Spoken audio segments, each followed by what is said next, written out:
Yeah, I was going to order Chinese actually. Oh, that's a great idea. Yeah, I know, awesome. I know. And then the other guy, he said, "Why am I phoning you? Why am I phoning you? And we could talk to each other online, and it won't cost us a penny." Oh yeah, good point, dude. What? You're an idiot. No, yeah. I'm an idiot. There you are now. I can see you. We're both idiots. Yeah, right. Bye. Hello, everyone. I'm out of focus already. I haven't been anywhere yet. Yay, Ted's focus. Ted, you need to get a better grip. Get a grip. Yeah. You can send your funds to get me a new camera to Ted. Never mind. No, don't. Yes. Hello, everybody. Welcome to another Monday night with The Bench with myself and my good friend there. He's down here somewhere. Down here. Hello. I actually realised people don't see these little screens in the corners. There's little... Ted and I can see each other in the corner. They can't see that. Yeah. Everyone. One thing I can say is that the corner of my ear, I can hear my mum downstairs watching the stream. Hi, Mum. Hi, Mum. Hi, Fox's mum. Good evening, everybody. Yes, good evening. Well, yeah, we totally have another unplanned evening of fun, chat, and frolics, and dancing girls, and beers, and everything else. My mum just shouted hello up the stairs. It's just an endless. Could we do this endlessly? Hello, Mum, and then she shouts back, "Hello, Mum." Yeah, that might not go down for an hour and a half. Yeah, we get a bit fed up after 10 minutes. Oh yeah. Yeah. Right. What we're going to do tonight, as usual, just take it and see how it comes. Who's in with us tonight? Gross Models. Hello. Yep, he was here first. Hi, Chris. How are you? Sergeant Bones. Good evening to you as well. Phil Davis. Hi. Kimbar123. Gross Models again. He's here. He gets about. Yep, so that's all we've got. We've just got a few folks in at the moment, and there's a few more people watching out there. So hi. There we've got some others. We've got Matthew Drake, Simon D, Sergeant Bones. Hey all. TK's in, being your moderator for this evening, so be nice. I'm going to have to refresh the chat because it's your chat's well out of date, Ted. Who else do we have in? Scott Sutherland from Ted. Where's Scott from? Orkney. Good girl. Scott's in, explaining how he has to swim across the worst sea around the coast of the UK to get to a model shop. Who else have we got in? Newbie Models in. Hi, Newbie. Who else we got? Beyond Hope's in. Hello. Who else are we missing? Paul Stewart's in. Hey, Paul. Beyond Hope. I've said Beyond Hope. Yeah. Tony Black's in. Hey, dude. Dave, why is the rum's gone? Barker's in. I've got the chat now, so I'm with you. And Kimbar says, Ted, before you start, it's capitals, not bold for the questions. Yes, so type your questions in. Yes, don't highlight them and don't bold them. Don't highlight them. Yeah, just make sure that we can see them. Max says, evening, guys. Many thanks for the mug. It's my prized possession. Yeah. Right. Yeah. On that note, we've had a bit of a setback with the mugs. There are no mugs in stock at the moment. They're out of stock. Well, the guys at eModels are waiting for a reprint and a redelivery.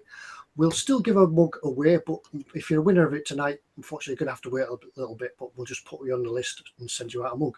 And if you're waiting for the T-shirt from last week, I still haven't had a chance to send it yet. Hopefully, I'll get a chance in the morning because my days off didn't coincide with the post office being open. So sorry about that. Right, I think I'm up to date now. Right, where were we? Are you still there, Mr. Fox? Oh, I'm still here. I'm just reading through the comments. Yeah, I'm just reading through the comments as well. Paul Stewart says he just remembered he needs to order some of those noodles. Remember, I had the death noodles like last week. The death noodles. No, I actually saw some Chinese eating the death noodles on the boat the other day. I thought, Fox, is he around here somewhere? They brought them with them, and they'd gone to the bench. They gone to the tea bar and said, "Well, they didn't ask. They just pointed.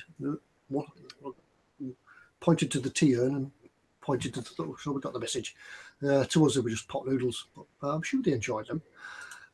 Right. Old Boy says, evening is on holiday with the family in Mallorca. Just checking in. Wow. That's kind of awesome. Yeah. Don't get in trouble with the good lady wife. Yeah.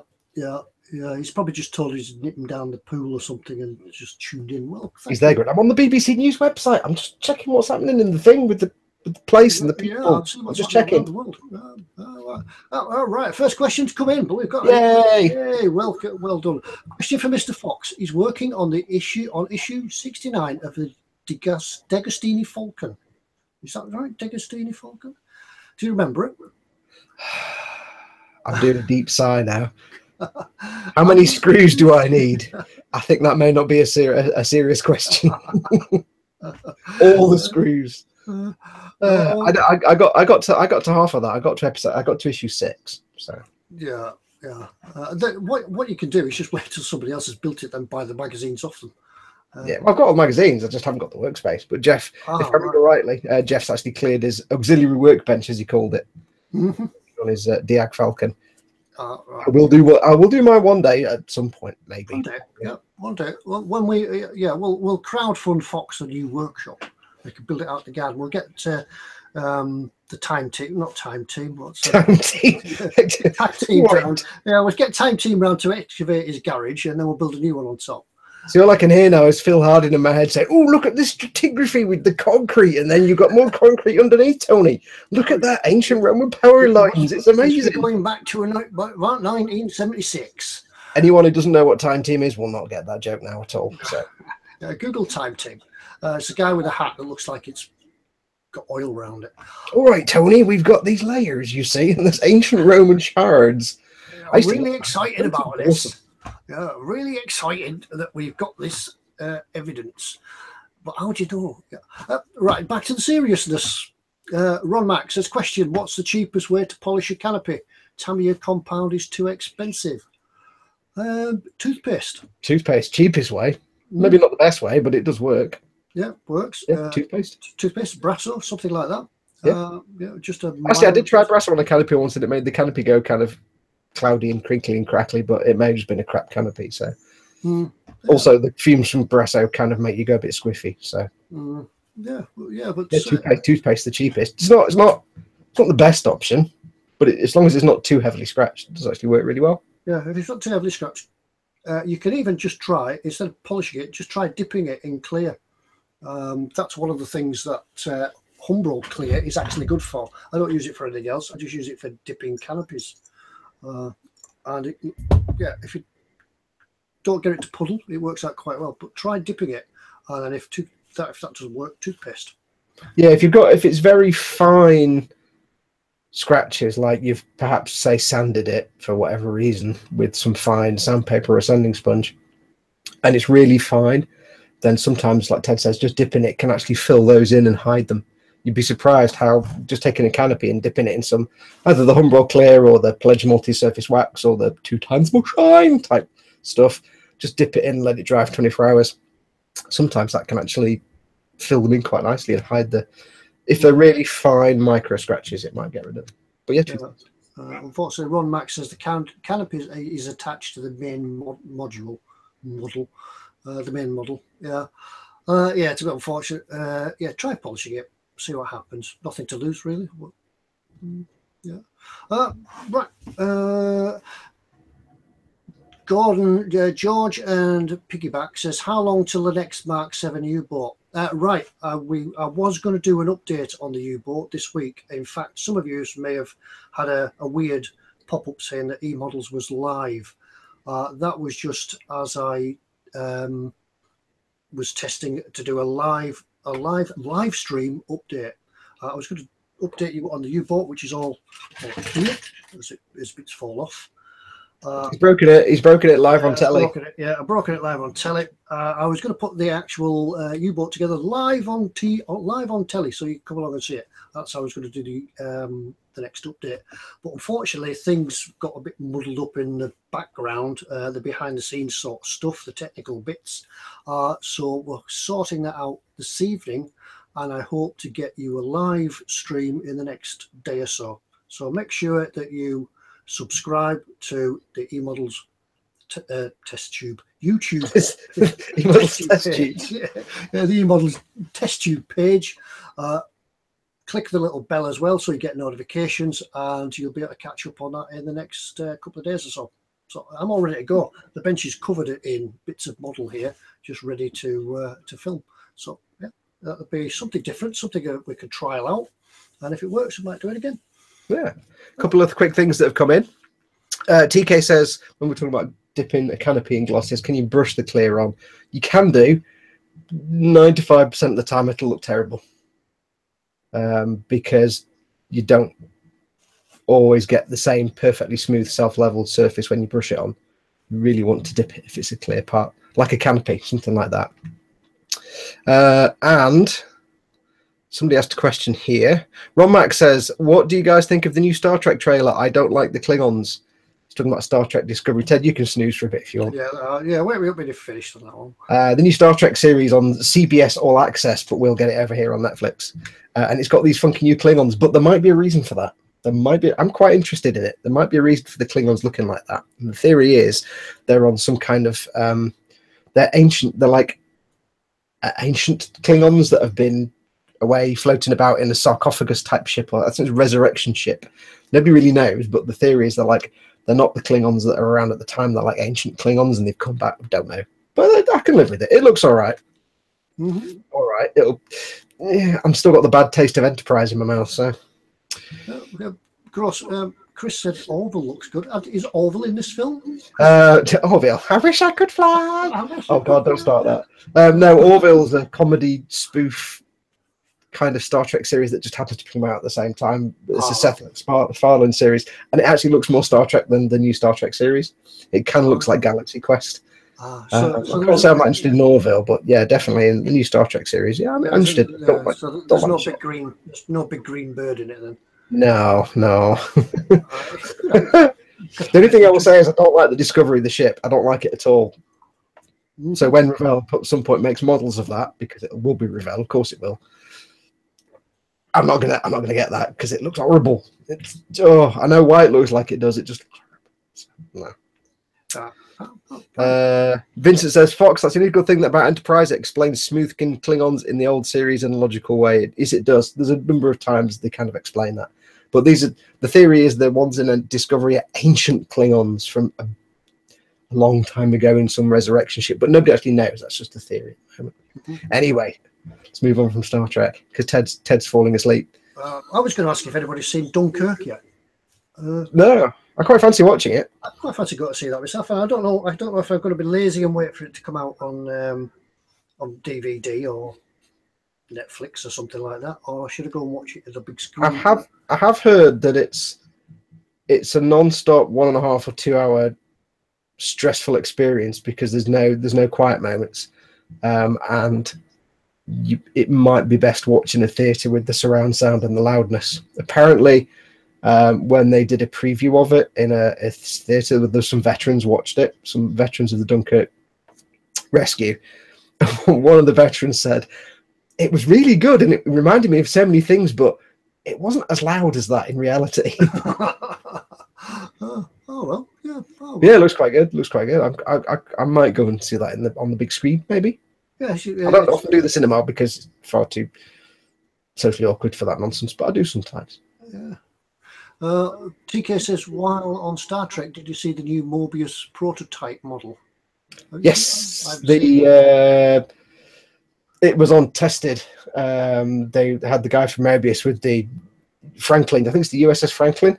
Actually looked quite good. Actually looked quite interesting.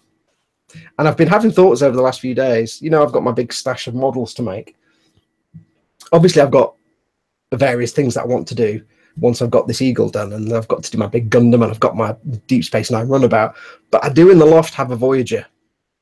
But I don't know if I want to put myself through that because I know it's going to be a painful experience, but I might at some point. I don't know. I'm rewatching Voyager now, and it's like it's not the best of the series, but I do like the ship. Yeah, I say we've had some updates from the Space 1999 this week. And it's growing. I see it's growing. Yes, I have. If you've not seen it already, it's up on the eModels channel now. I've done them bits. Yes, we have the front and rear. Well, the fore and aft. Let's get it right. The fore and aft pods are done. This frame isn't actually glued on. It's just snap fit on for now, so I can get it off for painting. And just yesterday, I started making the pods for Tefits, which are huge. I know they're out of focus. I can't change the focus, but they're enormous. And these are just the pods that the feet stick out of at the bottom. So, yeah. So I've got 3 of them done. I'm debating which bits to film now because so far the bits I've filmed, I wanted to film because there's certain things I need to show, like how to, you know, fill the seam on the cockpit, how to do certain things with these bits to get them the right way around. I'm thinking, though, it's not the most exciting thing when you watch me building something. So for things like these, I might not film the building these things because it's just like 5 pieces and you stick them together. It's not particularly hard. So there are some bits of the build I might not bother filming. It's really just where I want to show people bits that they might trip up on. So this kind of build is a bit build heavier on for episode 5 already, and it's just gluing stuff together. But there are quite a lot of steps where you have to really pay attention and not trip up. So I have a couple more of them to come. Yeah, that's where there's a stage I've got to in the U-boat at the moment. It's become just a repetitive gluing together thing, and that's why I was thinking of just doing updates, because you guys out there want to see sort of techniques and ideas and things. You don't just want to sit and watch us gluing bits together, otherwise you won't come back. So that's why we try and keep our that's why we try to keep our builds interesting and the videos interesting, so you can see something and learn from it. We can all glue bits together. So I mean, I'll definitely need to film building the framework for the engines, because apparently that's a real pig. So I'll need to take the most difficult bit to build and try and film it at the same time. Because the point of me filming the buildy bits is, like I say, because there are bits that will trip you up and there's bits in the instructions that aren't quite clear. So I'm just kind of saying, hey, when you do this bit, pay attention, because if you screw it up, you're kind of knackered. Yeah, I found a couple of pieces in this section that I'm building now on the U-boat that sort of don't correspond.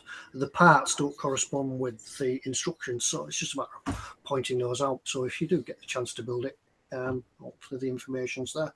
We had a question that came in a few moments ago from Mr. Loth, Mr. Loth's Model Making.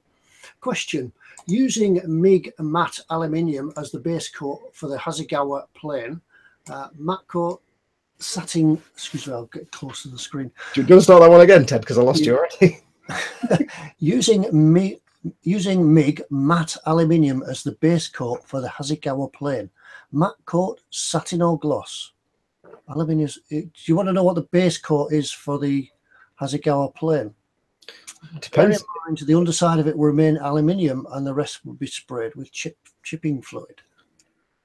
It depends how slight shiny you want it to be. If it's something like, it's one of those things. I think we answered something similar last week. It depends what effect you want, whether you want it to be super shiny or shiny. If it's bare metal, it's not going to be that matte, so you might be good with the satin. But then again, depends if you're building it as well used and shop soiled, or if you're building it as it's just come out of the hangar after being built. Yeah, so I take it as he's mentioned, he's got the rest of the paint in chipping fluid, so it's going to sort of look used.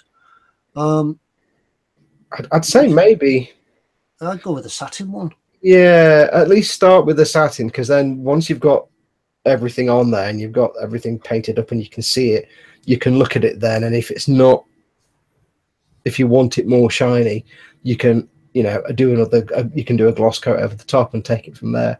So I'd say start with the satin, because satin seems to be a more kind of in scale. Depends on the scale of the model as well, if it's a tiny little thing. So I'd say start with the satin and see how it looks when everything else is done. And if it seems out of scale, or if you think you can shine it up without losing the scale, go for a bit of gloss on top. Yeah. Of course, it's not easy then when you've got the metallic bit showing through the paint on the upper half of the fuselage. But I'm guessing you're going to be weathering that somehow. So yeah, he's added a little bit extra on the bottom there. He says the whole paint scheme is basically Japan has run out of paint. Is it a zero by any chance? Yeah, I'm thinking it's a zero, which will have most models and pictures of zeros, you will find them hammered because the paint, I think, just fell off. They didn't use primers apparently in order to increase production and get them out fast. They didn't bother primers; they just painted straight over the model, which is why they're always chipped to hell. Apparently, I'm no expert on these things. Yeah. TK said the aluminium won't be polished on them anyway, so I could even think about just going for a matte and then just aluminium coat over that, and then just weather it all up. Because if you're doing the chipping on the top, they're going to be chipped and scratched. And I mean, another alternative is it depends how smooth, and by smooth I don't mean smooth to touch, I mean smooth to the eye.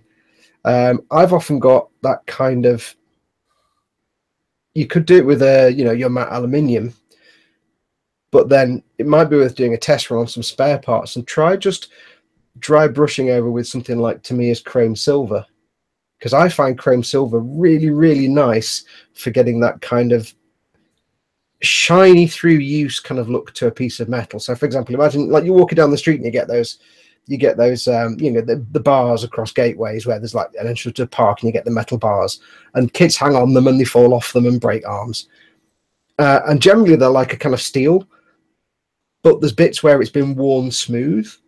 So it looks dirty and grubby, but when there's lots of contact with kids hanging off them with the hands and things like that, they kind of have that metallic shiny look, but it's not super shiny, but it's not matte.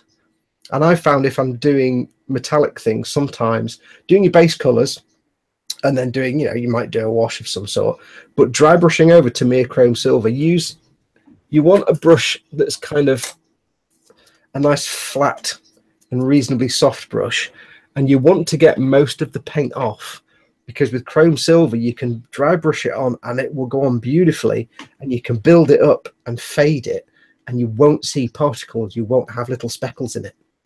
So if you've got a matte metallic color and then you dry brush, say, chrome silver over it, which is shiny, you get that patchiness between the matte areas and the shiny areas, and that just adds a bit of realism. I don't know if it work on your, I'm assuming it's like a 0 or something like that, but it might bring a little essence of the variability of the metal, so it's not just silver. So maybe give that a try. Try it on something scrap first, because it takes a little while to get used to dry brushing it, because you know it's kind of easy once you know how to do it, but you really want almost no paint on the brush at all.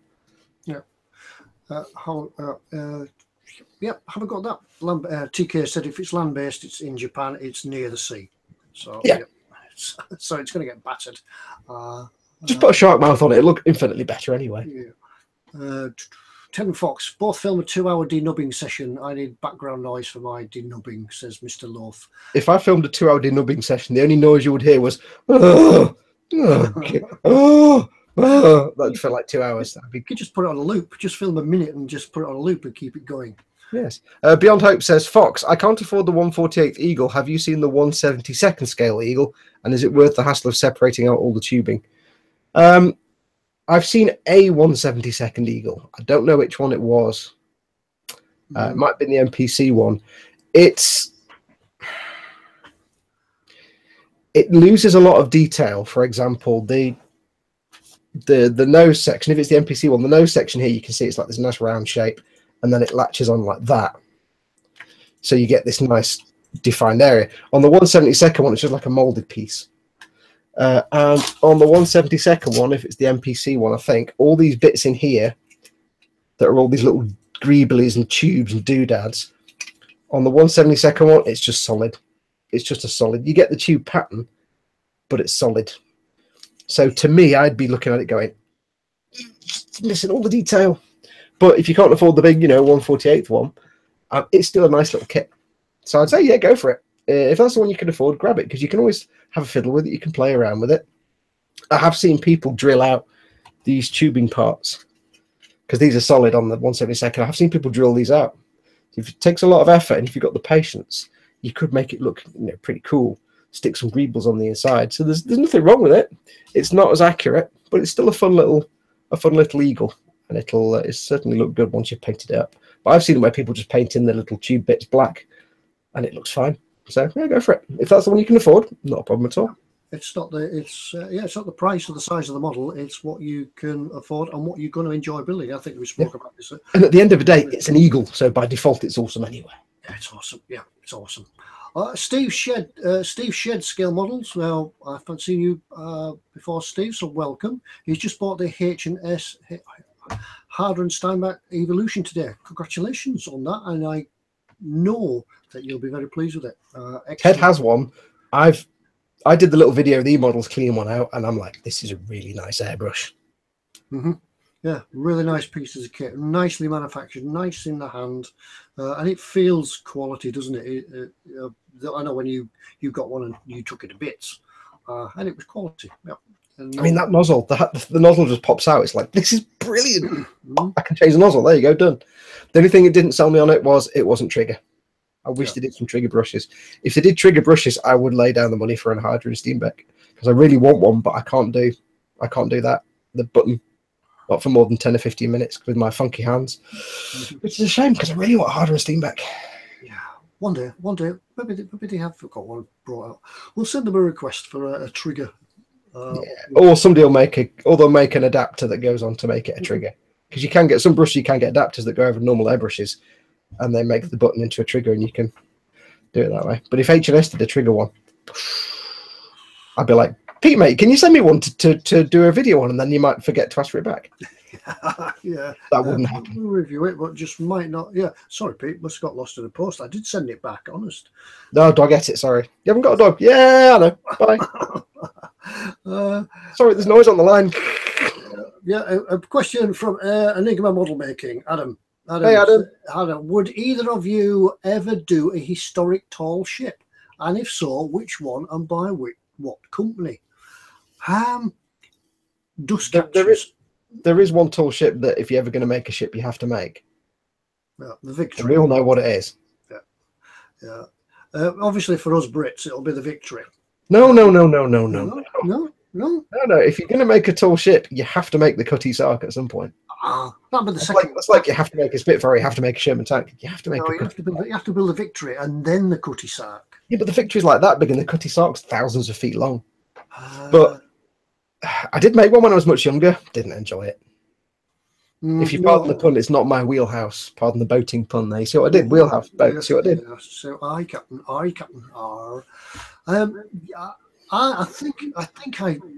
I'm almost sure that when we're back in the days when I was modelling with my dad, we did build a Victory, and it was, even as I recall then, it was purgatory because of all the tiny parts. It was an airfix, so bearing in mind, and then there was the rigging to do, and the rigging was unbearably dull.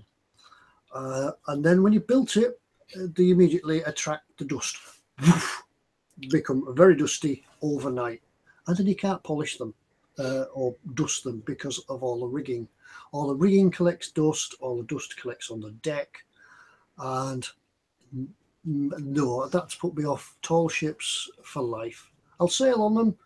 I like looking at them.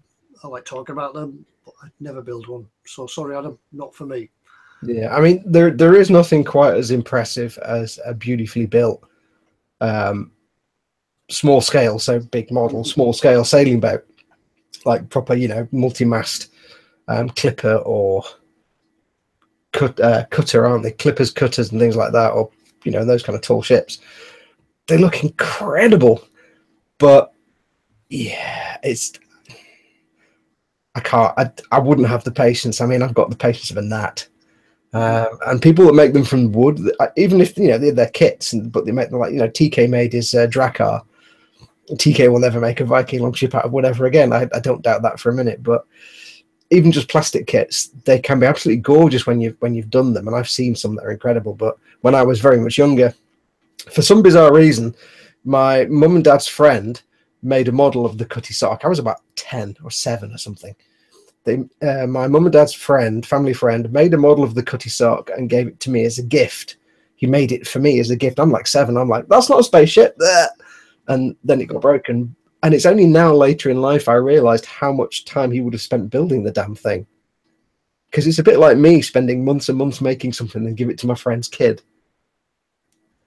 I don't understand the logic behind that, because I'd be like, I'm not going to spend months and months making that to give it to your 7-year-old who's going to drop it down the stairs in 5 minutes.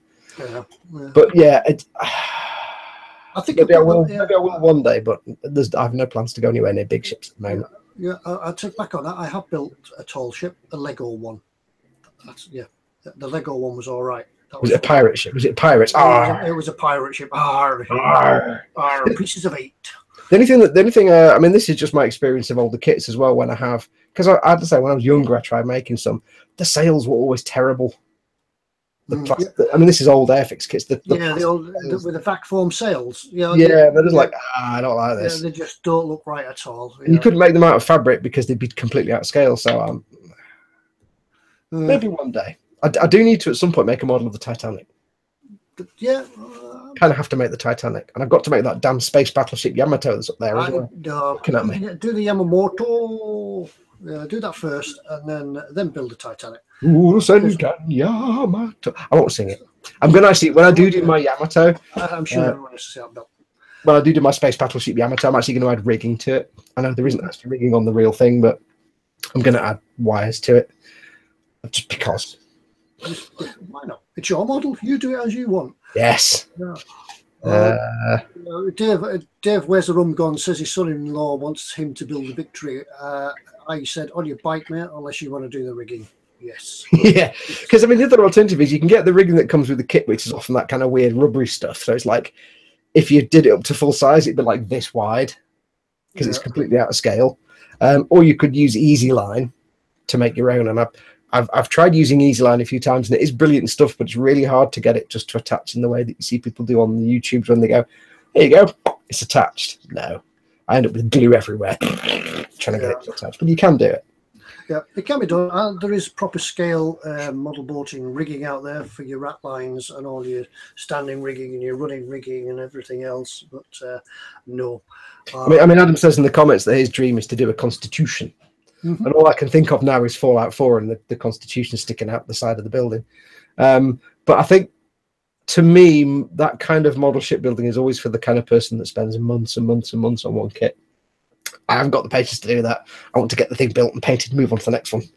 I like the end product. My favourite bit is the end product. So I couldn't sit there for months and months and months. I mean, I've had friends who've spent upwards of 9 or 10 months working on a boat. And even just plastic sailing ships, and they're incredible when they're done. But I couldn't spend months and months and months doing that. I get bored of things too fast. So I get bored of the subject really quickly. So I need to get the thing built and done. Yeah. Rigging. It's rigging. I won't be able to sleep tonight. I'll have nightmares about rigging. Mr. Loth Vincent says, Ted, no, I still have nightmares about my only finished wooden tall ship. It was dust grey within a week. It's like varnish it, varnish dries, and bam, dust. Yeah, exactly. Bam. Basically, get it made, put it in a cabinet, and leave it there forever. Yes, somebody said there. Yeah, first thing you got to do with it, put it in a perspex box, put it in a display cabinet. That's it, and never ever touch it. He also says, Ted, build it ordinary with the mast laid up, no rigging, no problem. Yeah, it's an idea. Yeah. Look, it's impressive there. You could build the Victory as it is now, with all the rigging taken off, because it's undergoing a huge restoration. So all the rigging and all the masts and all the yardarms have been taken down. So you could build it like that and just claim, yeah, I've built it, but it's under restoration. I would love to build a Titanic, but as it is now. So basically, build the seabed, get the Titanic, and obviously cut it around and break it up into pieces. And weather it and paint it so it's got that I've been under the sea for 90 years kind of look. And I've no idea how to do this. I know you can do it and I've never done it, and then basically cast it within a block of clear resin. So it's a square block at the bottom of it, and it's all tinted in blues and it gets darker towards the bottom, but at the bottom, the resin at the top will be clear, and as you go down it will get darker and bluer, and then at the bottom you'd have the seabed with the Titanic. And I'd be like, I've always had that idea to do that, but I probably never will. Yeah. Look at that. TK has repeated a question that I did spot, but I just didn't want to interrupt. It's a question by Modular Photos. It says, good evening, guys. Quick question. What's the best way to strip paint for a model for repainting? Hopefully, if it's in acrylics, or you could just try... I'm finding something. Hang on. Yeah, you could try the oven clear. Or what we did speak about a product, I think it was last week, was it? Find it? Can you find it out? If you go on, you do yours, Ted, because I've got a couple of things I can share. Yeah, we're going to have a look at what's in store today, actually, because eModels have just taken a delivery of stock of a paint remover. But if it's just acrylics, if it's just covered in acrylics, hopefully it is, and you can get rid of your paint off easily enough just by coating it in oven cleaner. Put it in a plastic bag as you would clean the oven, as you would clean the grids in your oven. Put it in a plastic bag. Overnight, it should scrub off in the morning. Hopefully, that'll get it off. If that, you can also use bleach. In some cases, as long as it's not a really, really tough acrylic paint, then something like bleach will also do. With oven cleaner and bleach, wear gloves. Put it in a seal bag. Don't breathe in the fumes. They're both really nasty. The only thing you might have trouble with if it's Tamiya acrylic paint, because that's more like a lacquer, so that might take longer. Yeah, Modular Photos said it's Alclad. Oh, that's lacquer paint. Good luck with that. Well, the thing is, it's lacquer paint, but Alclad does scratch So you might need to. Once see, then you might need to be getting into. You might need to get into like cellulose thinners, or not cellulose thinners, lacquer thinners. But I don't know what that will do to your plastic. But one thing you can use, and it's in store now, and I found this years ago, and it's only recently eModels have got this, and I've not seen it in the UK for a long time until now. Carson's Paint Killer. This comes in a bottle or a spray can. And this stuff is basically xylene in a can. You don't want to huff the fumes because you will die. So just use it carefully. This stuff will take any paint off anything, basically. I've used this on metal. I've used it on plastic. I've used it on Tamiya paints, Citadel paints, Vallejo paints, MIG paints. It just strips it off. No problem. Basically, just with the liquid stuff, not the spray, get it on a cotton bud and just rub it over the model. Or if you've got the spray can, just spray it on a little bit, not too much, and just work it in with a cotton bud. It'll either come off straight away. Some tougher paints may take longer. But this stuff will shift anything pretty much. You can even use this on clear parts. If you for some bizarre reason spill a load of paint on a clear canopy part, don't worry about it. Just get a cotton bud, get some of this on it, rub it all over the canopy, and it will just clean off and it won't damage the clear part at all. So this stuff, Carson's, I know it's not in focus, but Carson's Paint Killer. Just look up Paint Killer on the store. It's wonderful. I've had this tin for about 5 years. And if you've got a solvent-safe airbrush, you can also use this to unclog your airbrush. Just spray a little bit into the airbrush, backflow it, and spray it out. It will dissolve anything. So don't leave it sitting in your airbrush forever and don't use a lot. But as long as your airbrush is solvent safe, this can be a last resort for getting paint clogs out of your airbrush. Yep. So, yeah, but look, Modular Photos, look that one up. Yeah, have a look on the eModels website. It is on there. I think we displayed it last week. It's there and it's available. Yeah, so that should shift it. Yeah, I actually noticed it the other week, and I was really pleased because until now I've had to get this stuff from like Germany or Italy or somewhere, because a lot of places wouldn't ship it anywhere because it's stupidly explosive and flammable. So I was really glad when Pete Mate said, "Oh, we've got that Carson's Paint Killer," and I'm like, "Yes, now I can get it without spending, Yeah, unfortunately, I don't know where you're from, Modular Photos. If you're in the UK, it should come to you via courier. If you're outside the UK, it might be a little bit more difficult to get it to you, if not impossible. Yeah, it depends on location. Yeah, some locations couriers will take stuff like that.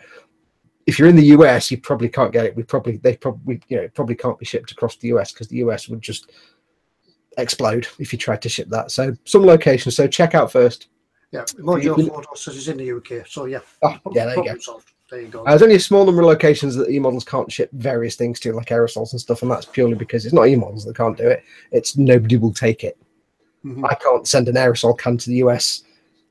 I couldn't put an aerosol can in a box now and take it to the post office because they'd be like, no, that's not happening. Yes, so, going now. If you're ever not sure, just ask the guys at eModels. Yeah. Well, right. Any more questions from you guys out there as we rabbit and chitter on? I'll have a look on the phone because I do know we had some questions that came in. Somebody did mention nail varnish remover as well, and TK's actually answered it. He says yes, the acetonium nail varnish remover might potentially dissolve some plastics. The only thing I'd be careful was if it's a model, obviously it's a model, and you're stripping paint off. ABS plastic is exceptionally weak to anything like thinners, paint strippers, stuff like that. If you put if I try cleaning a piece of ABS plastic, like in the frame of a gunpla or something like that, it will just dissolve. So anything like nail varnish remover, this stuff, just make sure it's not ABS plastic because it may weaken it or crack it. But normal polystyrene, you should be fine. Right, let's have a look at the emails that have come in from Paul Stewart. Thanks, Paul. Yep, no problem. Keep sending your questions in. We don't mind them at all. However many times anybody wants to send questions into us, just send them to ted@emodels.co.uk. I'll put that in the chat. Right. Yep, we'll get in the chat. ted@emodels.co.uk. And if you're not in the chat, once again, it's ted@emodels.co.uk. If you're watching us on the eModels page on emodels.co.uk and you're watching on the page and you want to join in the chat, just look at the bottom of the screen. I'm pointing down now because I don't know where it is. It's there somewhere. There should be a little YouTube icon. If you click on that, you'll go to the YouTube page where this is being shown, and there's a live chat on there. Click on. Yeah, but you can also welcome to stay on the eModels page and watch and spend all the money. Watch, and browse at the same time. You could have us running in the background, listening to the chat and browsing. And I do know that a lot of you actually sit at the workbench with this running in the background and building stuff. Yeah, but if you are building stuff, let's see some pictures of it. Models. Yeah. Scott Sutherland, our resident Orkney member, Orkney. It says, I'm going to have to bail in a minute. There is a load of bikers coming down on the ferry from Shetland on a charity run. We are going to meet them off the ferry at 10:30. I'm sensing a hangover in the morning then. Either that or they're going to meet them with pitchforks and shotguns and turn them around and get them straight back on the ferry. Get off my land. That's not an Orkney accent. That's not okay. Get off my land. I've gone to Phil Harding at Time Team again, haven't I? Yeah. The impression of a farmer. Get off that tractor! Yeah. See, now all I've got is in my head is Phil Harding, and I'm thinking Scarra Bray. So combining it, so he's get off my archaeology. Let's just move on. Most people don't know what Time Team is. Most people aren't that old, Tedward. Yeah, I must say that for the bikers out there, the bikers that are watching, a lot of you guys are very charitable and humble people and will do anything for anybody. And obviously these guys that are going to Shetland on a charity run, more power to their elbow and ride safe out there. Yeah. Oh yeah, bikers are awesome. Bikers are some of the nicest people you'll ever meet. Yeah, brilliant. Yeah. Right, back to the questions. Paul Stewart, three for tonight, Captain Ted. Arr. He's got 3 questions. That's nice. I haven't got it here because it's on the boat at home. The boat at work. I found myself a pirate hat. So I'm now meeting visitors from all around the world with a pirate's hat. Welcome aboard. Har. And they look at me as though I'm stupid. That's an idiot, but he's serving at the bar. They're going, come get your glass of grog, lads. Drinking rum before 9 o'clock doesn't make you an alcoholic, it makes you a pirate. Right, back to the questions. We will get there in the end. Thank you, Paul. How much does historical canon accuracy matter to you in model building? Is the right shade of Dunkelgelb more important than the end result looking good? Well, this is for you guys out there as well. Does it matter that a model isn't historically accurate or isn't painted in the right colour? Or is the end result more important? I think I'm out of focus. The thing is, you can apply this question to not just like military models, but anything that's either real life or a fiction but has an established fiction. It's the whole thing about canon. If I'm making a World War II tank, is that the right colour? Whether this many bolts on the side, is it right to have this on there? It depends who you're making it for. I'll give my answer and then I'll let Ted. Do you want to do your answer, Ted, first? Or no, you carry on. Okay, I will personally say if I'm making it, I don't care. If I'm making it for myself, I really don't care. The whole point of me is make a model, have fun with it. Does it look good? Yeah, it's all right. Brilliant. Then I've enjoyed it. If you're making a model for a show, if you want to compete in a show, or if you're part of, say, a group that makes specific historical models like that, then there probably is an emphasis on accuracy. If you're submitting a vehicle to a show, then probably yes, you do want it to be as accurate as possible, because in a lot of proper, high level model making competitions, they will judge builds on, if it's a historical build, on accuracy. So if you're building it for that kind of thing, then yes, you want to make lots of reference and source material. If you're just building it for yourself or for fun or to sell it or whatever, then it's entirely up to you. You can make it as accurate as you want. You can go the whole hog and replace all the rivets with the right shape and get the right colors and change anything you want. But it's your personal choice. I personally, when I make a model, I don't pay that much attention. Most of the stuff I do isn't real. It's all sci-fi stuff anyway. But if I was making a tank, I'd want to get it looking about right. But I'm not going to get into the thing of, is this exactly the right shade of, olive drab or Dunkelgelb, or is this the right grey? I just want to have fun. So I would say it's entirely up to you. If somebody's sitting there saying, "Oh, that's wrong, you've got the wrong color, this is rubbish," I'd just walk away from them and not bother actually showing them your stuff again, because they clearly did it. We used to get that a lot in model boat building, especially the grey ships, the warships, and people would say that ladder wasn't there when on that model, but people have done the research. It might not have been there. There's a difference between a builder's model, a builder's plan, and an as-built plan. People might have built their ship, and I've got some plans around for a particular warship. It's a builder's plan, and you could quite correctly build your model to that, and it would be wrong because it would be the model would be wrong because it wouldn't be as built. There's a difference if you understand that. A ladder may have been moved to a different place, but as you say, it's your model. You enjoy it. If you can back it up, if your model isn't particularly historically accurate, I think Chris said as well, is Star Wars historical? That's a different matter, because that's more canon, isn't it? Yeah, that's different. It's more screen accurate, I suppose you could call it. Yeah, go back and build it. It doesn't matter if it's the wrong colour. Some people might say, "Well, that's the wrong colour that's the wrong colour Dunkirk for 1942." Well, yeah, go on, you prove it then. Yeah. I mean, it's like when I do this eagle now. Most people think you paint it white. There you go, done. No, I'm going to weather it. And you might say, "Well, why would it have weathering on it when it's on the moon?" Because I'm painting it to look like the studio model. And if you look at the studio model, it's kind of grubby and dirty, and it's been handled a lot by the people in the studio, and it has that kind of used look. And it's like, I kind of like that look, which lets me off just doing it white. Or when I do my Deep Space Nine runabout, on the nacelles on the side, I'm going to paint the grills on the side copper. And you might think, well, that's not accurate because they're supposed to be glowy blue. It's like, yeah, go and look at the studio model. They're copper coloured. They're actually clear plastic with copper stripes on them, and the light shines through. The deflector dish on Voyager looks bright blue and glowy. It's not. It's actually orange stripes with clear behind them. So whatever somebody turns around and says that's not accurate, they might not be right.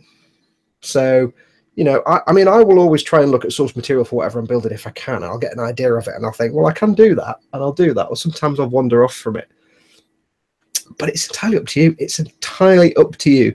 You can go as outlandish as you want. You can make it as realistic as you want. Just do what interests you and do what pleases you. And if at the end of it you're happy with what you've done, that's all that matters. There's a place for rivet counters, and you know there are places where that's a valid thing to do. Like I said before, if it's a historical model building society, or if it's a tournament or a show or a competition where that kind of thing is important, then yes, rivet counters have a valid point. You're trying to recreate something exactly, but for everything else, it doesn't really matter. It's not. No. It's just have fun. Yeah, you could, as you said, you could say it's my model, and you can walk away. Yeah. The actual percentage of people that build models to win shows is very, very small. Most of us just build models because it's cool and we're big kids. Yeah, the reason I built models for shows was not to win, but to gain knowledge and experience and get feedback. And yeah, it works. People will, if you speak to the right people, some people just criticize, but you just ignore them. But other people will say, that's good, but I would have done it like this, or how did you do that? And you could tell them how you did it. Yeah, I know we're changing the subject a little bit about entering competitions, but yeah, I used to enter them just to gain knowledge and proudly show off what I'd done. A newbie modeler makes a good part. He says when you see perfect camo on a model that's not really accurate, because in reality camo jobs were just slapped on. Yeah, you see lots of photographs of people in the field, like, you know, soldiers in the field, Allied and Axis. There was one I saw the other day, and it was basically the member of the tank crew was there. This is like World War II German. He's there, and he's just got this big old brush, and he's like slapping on the kind of camouflage. Slap it on. Say again, Ted. Slap it on. Got it in. Yeah. Yeah. I was hoping you'd take that bait. And he was literally just brushing stuff on, and I think in the photograph he was painting on the cross on the side. Yep. So there's a certain thing where you can say, yes, it's accurate. But then there are things like that he points out. Sometimes people just painted things on the fly. So if you wanted to get really accurate, you'd have to do a terrible paint job, and then it would be accurate. So have fun with it. It's the eye of the beholder. Ultimately, the only person that needs to be happy with your build is you making it. And if you're selling it, obviously the person buying it. But at the end of the day, the only person it matters who is happy with it is you, because you built it. That's what you built it. And it's just fun. If you're making for competitions, yeah, you want to pay attention to that. But other than that, I don't pay any attention to rivet counters, to be honest. I ignore them. No, just let them get on with it. Yeah. Most of us are just big kids. Yeah, that's it. Yeah, it's what is it they say about it? They're just toys, but they're priced a bit differently. Something like that. Grown-up toys with a different price. Cool. Steve Shed Scale Models says he needs to get some LEDs that have a strobe effect. Any ideas where he gets them from? I've gone to sleep now. Mike Mountain, I thought, yes, correctly answered. JS Miniature Lights. Small www.smallscalelights.co.uk. That's a lady you need to go and have a chat with. She's probably has some in stock, or if you drop her an email, tell her what you want, she'll fix something up for you. But just so you know, Ted, nowadays you don't need to say www. Do you know? No, not anymore. Oh. You can just say such and such, not whatever. You don't need to do HTTP // if you ever say email address, I will have to kill you. Oh no, sorry, email number. I had somebody ask me once for my email number, and I had to just like walk away from them. Oh, right. Yeah. What's your email number? Goodbye. Yeah, that's well, that's something else I've learned. You see, so yeah, I need to catch up. There you go. It's a learning experience. Right. Can actually says, just going back to the whole thing of Canon and rivet counting, he says, I rarely paint Gunpla Canon. That's one of the beauties of Gunpla. There's a phrase, Gunpla is freedom. It doesn't matter how you paint them. Most people, when they paint them, make up the colour scheme because it's just fun. And that's accepted in that kind of particular genre of model making. You can do what you want. Nobody cares. It's all fun. It's all silliness. I must get right. Yeah, I'll do another one someday. Yeah. But yeah, sci-fi stuff. Yeah, people could say, "Well, that's the wrong color." How do you know it's not been in vintage yet? Yeah. It's like, just I know we're harping on about it now, but my favorite Starfleet vessel is the USS Reliant. And whenever you see somebody making the USS Reliant, Trekkies out there will know this. Whenever you see someone making the USS Reliant, they invariably paint it white or grey, and it's like, no. The Reliant was blue. I know that's just a little micro machine. It's covered in dust, but they actually got it right. They painted it blue. If you look at the studio model, it's actually eggshell blue in various tones. And the runabout, when I make my runabout, they're often painted in whites and greys. It's kind of a very, very light eggshell blue. So in that case, I would try and get it accurate, but I wouldn't necessarily say to someone, your model's rubbish because it's the wrong color, because it's supposed to be eggshell blue, not white. I'd compliment them on it. I'd say nothing else. I'd leave it at that. But it depends how accurate you want to get. I could just paint them grey and not worry about it. I'm just wondering if studio models were painted a strange colour like duck egg blue, just so that they could change the colour of them by changing the lighting on the set. I think, if I remember right, there was a certain degree of that, because if you watch DS9, this was television, not movie, but if you watched The Wrath of Khan, if you watch DS9, or if you watch The Next Generation, the ships look like shades of grey, but they're all duck egg blues. Oh, bye, Scott. But you know, the Enterprise D was various shades of blues and blue greens. Runabouts were light blues and shades like that. So yeah, some of it will be towards what it looks like on film, but that's the thing. Most people paint them grey because they think they're grey, but they're not. But they're not doing it wrong. It's because that's what they think, because that's what they see. So there's no right and wrong, really, ultimately, with sci-fi, which is the point I was trying to make very badly. With sci-fi, it's hard to know because you never really know what the source material is unless you can see pictures of the filming model. So just have fun with it. Yeah, that's it. Anyway, yes, we should move on from this point now. We've dwelled on it. Right, yeah. Paul said, second question of the night, how do we keep motivated, especially with sponsored builds, if you're not feeling it, the motivation? I do kind of keep motivated because if I'm not building, I kind of get withdrawal symptoms. But yeah, sometimes the motivation, the mojo does go on sponsored builds. So I think we spoke about it before. I just go and do something else. I've got bits and pieces of models around the shed, so I go and do that as well. So yeah, that's how I keep my motivation going. I enjoy doing it. I get a bit of a rush after I've finished a video or done something like this. Like tonight, I'll probably spend half an hour in the workshop afterwards building something, because I've been talking to you guys, been talking about modeling, and it builds the motivation up again. Might go and have a look at some Facebook pages, some websites about model making. That keeps the motivation going. But generally, it's there all the time. I just get withdrawals into it when I'm not building, really. So that's my way. But if it does go a little bit, if I get a bit fed up of sticking tracks together or tank wheels, go find something else to do. But generally, I'm always building. What about you, Mr. Foxx? I am the worst example. I'm the worst person to make a role model, because I get insipidly bored of things really, really fast. I just get bored of things that I'm doing. I really want to make this model, and I start and I get bored. So my motivation is up and down all over the place. So the way I combat that, and that's just the way I am. I've got the attention span of a gnat. I get bored of something, I want to move on to the next shiny thing. And we've covered this before, but you know, in terms of motivation, there's always the motivation there at the start, because what I'm building is something I want to build that's cool. I think that's awesome. I want to build it. Then as you start getting into the build and you start seeing the challenges, my brain goes, bye. The only thing I would really say is if your motivation's gone completely, step away. Mm-hmm. There's no point at all working on something when you don't want to work on it. So as soon as you start, I think I've said this before, but basically if you're working on a model and you find yourself going, stop.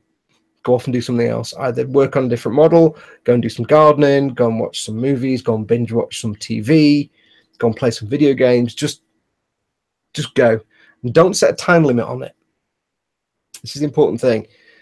Think, right, I'm burnt out, or I'm bored, or I've lost my mojo with it, or I've lost the creative urge. Put it to one side, do something else. Don't come back to it till you start to get the urge to come back to it, and it will happen. You'll be sat there and you'll be like, right, I'll go and play some video games, and it'll be like a week later and you'll be like, you know, I really want to get back on with that model now. As soon as you get that feeling, go back to it. Because sometimes, even when you're doing something you love, it gets boring, or it gets stressful, or it gets tedious, and the worst thing you can do is plow on with it, because then you're not just trying to struggle to make the model, you're trying to struggle to make the model whilst also not wanting to make the model. And it's like, you know, when you're a kid and your dad says, don't do that, what are you going to do? You're going to do it. It's like having somebody telling you to do it. And it's one of the reasons I stopped doing commissions, in a way. I was just going to say that it's one of the downsides. People think, yeah, I can do commissions, I can build commissions, I can make money out of this. If you have, I know what you're going to say, Fox. If you have to build a commission for somebody, you're time bound, and they want it as quick, and that's when you can't step away from it. You've got to plow on. I'm sure that's what you're going to say, Fox. Well, I mean, luckily for me, I was always a case of when I did do commissions, it was like, I'm not going to tell you how long it's going to take, because seriously, I don't work to deadlines. It'll take as long as it takes. But the problem with commissions is, you know, a lot of people think, I can make models, brilliant. People can pay me to do that.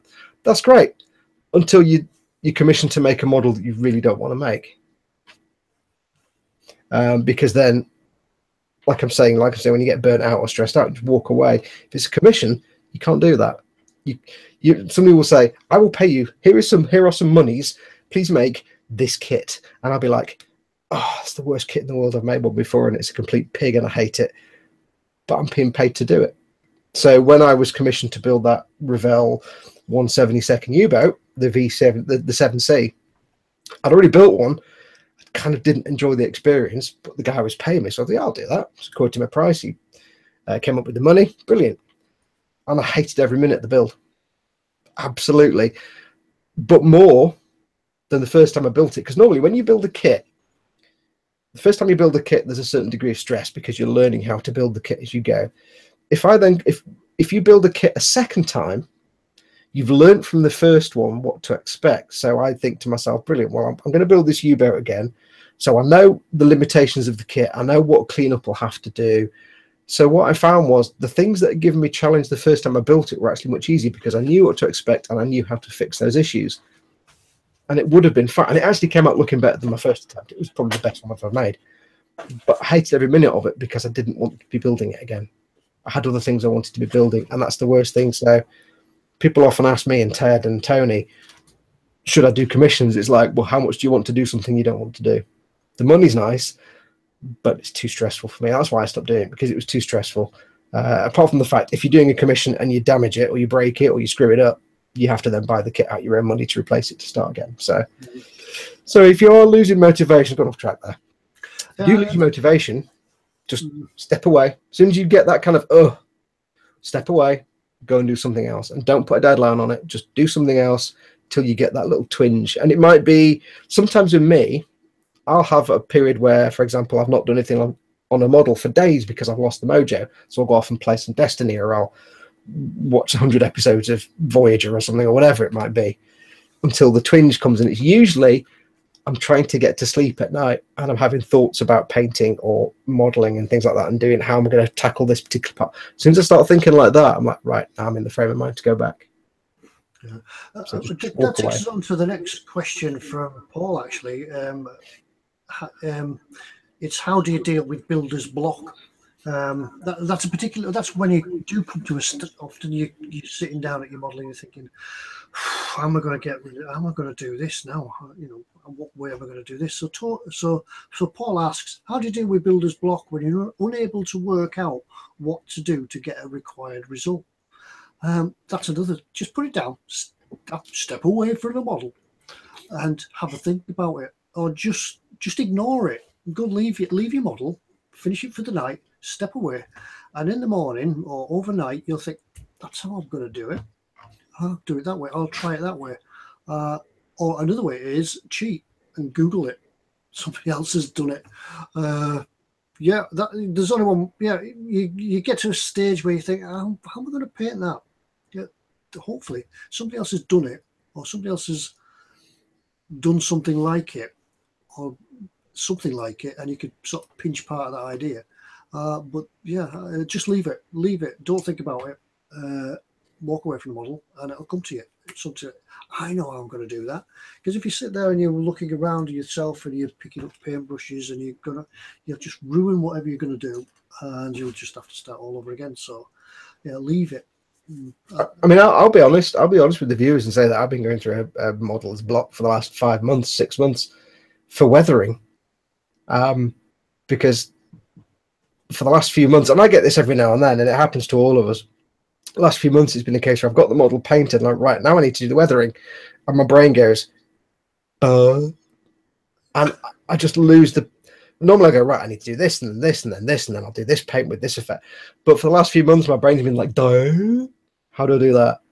And I've just kind of lost the ability to do weathering, to plan it, and I don't know what. It just happens sometimes. Sometimes there's some skill that you have, and it just goes by, and you just gone. And I sit there for like hours thinking, how am I going to do this? How am I going to get this effect and that effect? And normally you can think, I want it to look like this, so what I need to do is this, this, and this. Sometimes your brain will just flip, and you'll lose the ability to think, right, well, to get this result, I need to do this, this, and this. And I've been there for about 4 or 5 months now, and it's actually quite frustrating. But it'll go eventually. It's just one of those things sometimes. But if it's block as in creative block, again, just exactly what Ted says, either step away from it or go watch some stuff on YouTube. I find one of the hardest things to do is come up with a custom paint scheme for Gunpla. It's really hard to come up with a paint scheme for Gunpla. I don't know why. My brain just goes, I can't imagine any way to paint this Gunpla other than the way it's meant to be coloured that will not look like ass. Yeah. So I often just go, right. I've been exactly the same, and it's the simplest things that you sometimes can't think. How the hell do you do that? Do you put varnish on first, and then do you put clear coat on and then put the weathering on, or do you put the weathering on first and then the clear coat? And I'm sat thinking, I can't remember how to do it. I've done it hundreds of times, and I just can't remember how to do it. So sometimes I've had to go back. Yeah, I've Googled or gone back through some YouTube videos, my own YouTube videos, to remind myself that's how I did it. Yeah. So Yeah. I will absolutely agree. Every time I built a Star Wars model, many years ago, I built a Millennium Falcon, and I used oil paints for the first time. Every time I've had to then weather a Star Wars vehicle after that, I've had to go back to that write-up I did 5 or 6 years ago and read exactly how I did it, because my brain just goes, I can't remember how I did this. And that's the thing, is that I know you watch people like my videos and Ted's videos and other people's videos, and we always look like we know what we're doing all the time. We don't. That's the reality of it. There's so many things to learn in this hobby, different techniques and materials and products, that it's very easy. Right, today I'm going to do some oil paint weathering. Wait, how do I do it? Is it this first and then the paint? And like Ted says, you forget there's so much to learn, that don't think that we sit there and go, and I'm going to do this. I have to go back and watch my own videos more often than not, or on other people's videos, to figure out how the hell I did something 2 years ago, because I can't remember. Watching people do it on video always gives this impression that they know what they're doing all the time. They don't. I don't. Ted doesn't. Tony doesn't. That's the joys of doing videos and editing. Yes. But the downside of that is that then people watch it and think, well, I must be rubbish because I don't know how to do this at the drop of a hat. We don't either. Here's a hat. I've dropped it. I don't know how to do it.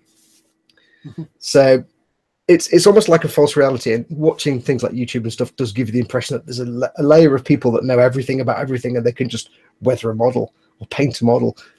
There's no such people like that. Everybody at some point forgets how to do something basic. And that's part of the block as well, is your self-confidence. Remembering the basic things. If you forget something really basic, you start thinking, God, can I do any of this? I'm just rubbish. I don't think that way. We're exactly the same. We stumble. We just edit that bit out. So yeah. So I think that answers all. Good questions. Yeah, good questions. Thank you, Paul. Yeah, as I say, we'll keep them coming. Anybody can keep them coming, and throw as many questions via email as you want, and we'll try and work our way through them. The other one is from Chris Williams. He said it's probably been asked before. Is there a vehicle, real or not, that you would want to make a model of? Yeah, it has been asked before, but I would also say I would like to make a model of a Trident submarine with internals like this one. But it's probably not going to happen. Not in the near future anyway, because it's probably all hush and secret, and lots of stuff to put in there. So that would be mine. Yeah. Are you anything, Foxx? Real or otherwise? Yeah, I've always said I'd love to make a Pelican from Halo, and nobody made one apart from Revell. Now, about a year ago, did reveal some prototypes of a Pelican and a Warthog from Halo, so they could be good. I want to make that. And I know you probably can't see it on camera, but it's a micro machine of the shuttle from Voyager. It's the little speedboat shuttle that you see in like season 2 onwards. It just looks really neat, and I want to make one, but nobody does a big kit. There's a resin kit available. It's expensive. I want to make one of those, and there's something else, but I can't think what it is. There's something else that I want to make one of, but nobody makes it. I can't think what it is now. There was something else that just looked awesome, but nobody makes a kit of it, and I can't think what it is.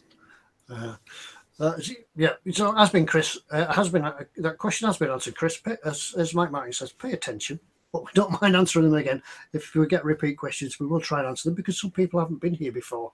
And welcome to everybody that's new. Paul Stewart does says he wants a B-wing from Bandai. It's like, yes, a B-wing. Yeah, that'd be nice. Yeah, I was wondering. I think I asked TK this question, or was it Ant? Is there a whole alphabet of A wings and B wings and C wings? So do they go through the whole alphabet? How's that work into a ship shape?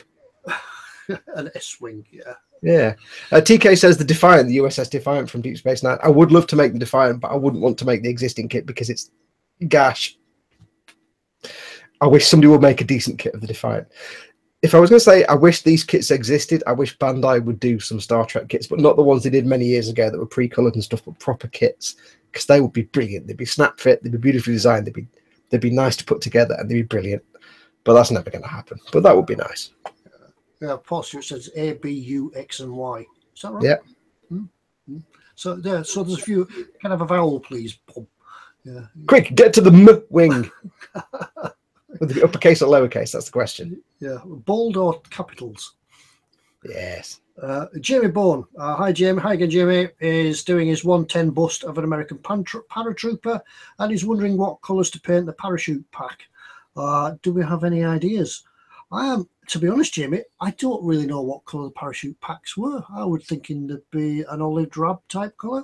One time, I know I got my M1943 out the other show for that colour. I've no idea what that colour would be in real life though, but I would guess it's similar kind of those kind of olive drabs or kind of standard US canvas type colours. I honestly don't know, Jamie. Once again, Google could be your friend. Google some pictures, have a look at some Hollywood type footage. They usually are pretty good on the, as we said to you on your other builds that you're doing. Hollywood is usually pretty good on historical accuracy as regards uniforms. Maybe the films aren't particularly historically correct, but most of the uniforms and such is good. Maybe have a look at the first couple of parts of Band of Brothers when they parachute into France and see what sort of colours they. The thing I would say is, did he say if it's a US paratrooper or is it a UK? Yeah, American paratrooper. Okay. 110 bust, so it's going to be quite large. Yeah. I've owned 3 M1943 jackets over the years, vintage, proper, actual from World War II. And I did a lot of research because I love the M1943. It's a brilliant jacket. Did a lot of research, and the one thing you learn about German and American and British uniforms, actual uniforms from the World War IIs, is, and this is where the kind of rivet counter thing comes in again, is that if you actually look at the real things, the genuine article garments, they're all different colours. Because over the course of the 4 or 5 years, the manufacturers changed, the dyes changed, the production of the uniforms changed as costs went up and materials became scarce. And I was doing a bit of research, and there was a photograph. I can't remember where it was. It was after D-Day landings. It was basically a colour. It was a very rare. It was a colour photograph. It was a load of 101st Airborne stood there outside a building. And they're all issued their uniforms at around about the same time. They're all from the same little group. They're all from the same infantry regiments. They all know each other. They're all issued their equipment at the same time. They're all from the same base. And all their outfits were different shades. They're all varied. Because, again, there were multiple people making these uniforms. There were multiple people making the parachutes and the equipment. So there was no 100% continuity. And this is the same whether it was Allied or Axis troops. It wasn't just one factory with one enormous infinite pot of dye to make these fabrics. It varied. The colours changed, the designs changed over the course of 5 years. And it's the same issue with things like, what is the correct colour of Dunkelgelb for tanks? It changed over the course of the years with the sparsity of certain things to make dyes and stuff and production costs. So don't worry about it too much. If you look at any colour photographs of World War II and you see people in the same uniforms, you'll see there's people where the jackets and the trousers don't even match. And that's the one thing when you do research into the original uniforms, not everything matched. There's no hard and fast rules. And one of the ways to spot FARB, which is like fake military uniforms, people say, oh, it's a vintage uniform, and it's not. You can tell it's fake, is because often you'll get like you get your full uniform outfits, your battle dress uniforms, and it'll all match in colour, and that's one of the key indicators it's fake, because it's all the same colour. More often than not, things like the jacket and the pants didn't even match. So don't worry about it too much. Yep. Look at colour reference pictures of World War II and pick a colour that you think looks closest to what you can see. I mean, you'll see that all the different colours vary anyway. So look at the reference and look at what you think matches. Don't worry about too much what other people think. That question seemed to generate quite a lot of chat in the quite a topic in the chat about Action Man. You remember the Action Man paratrooper? Mm-hmm. People were saying that they used to have Action Man and made parachutes for him out of plastic bags and handkerchiefs, umbrellas. Yeah, the Action Man Red Devil paratrooper. When I was a kid, it was unusual to walk down the street and not see at least one paratrooper Action Man hanging off a telephone cable. Yeah, well, really forlorn. When I was a kid, we used to live in a block of flats, and you used to go to the top of the flats, and you could throw your Action Man off, and you could guarantee you would hit the ground without his parachute opening at all. Yeah. Yeah, boof. And then you have to run all the way down the stairs to get it again. Yeah. But yeah, basically, with anything like that historical stuff, and this really wraps into what we said before, do your own research. You don't have to, but if you want to, if you're worried about it, look at colour pictures. They do exist from the war. Nothing matches. Nothing matches. Nothing is set in stone. Just use what you think looks best. And then that's all you need to. If somebody says, why is that not the right colour? And you can say, I think it's the right colour. Shut up. Yeah. Back to where we were. Yeah. That's it. Yeah. Right, shall we have a look in store, Ted? Do you want to do time is going on. I was just looking at the time there. Our time is going on. Let's go and have a look at what's in the eModels store this week. Now, I'm going to have to find how to share without breaking the internet. Yes, don't forget to lock it on you. I may have to go away from the microphone for a few moments. Right. Hang on. Cancel it. Lock it on me first. Yeah. And now I'll try and share the screen. Sharing the screen. And... Yay. Yeah, there it is.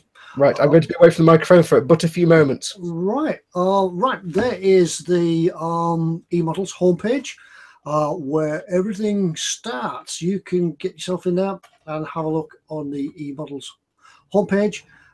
Click in the search, whatever you want, and it's I think it's a predictive text search as well now. So you could just type in the first few letters of your product, and it will hopefully give you a list of options that you can search to. So let's go and have a look what we found, what's in store this week.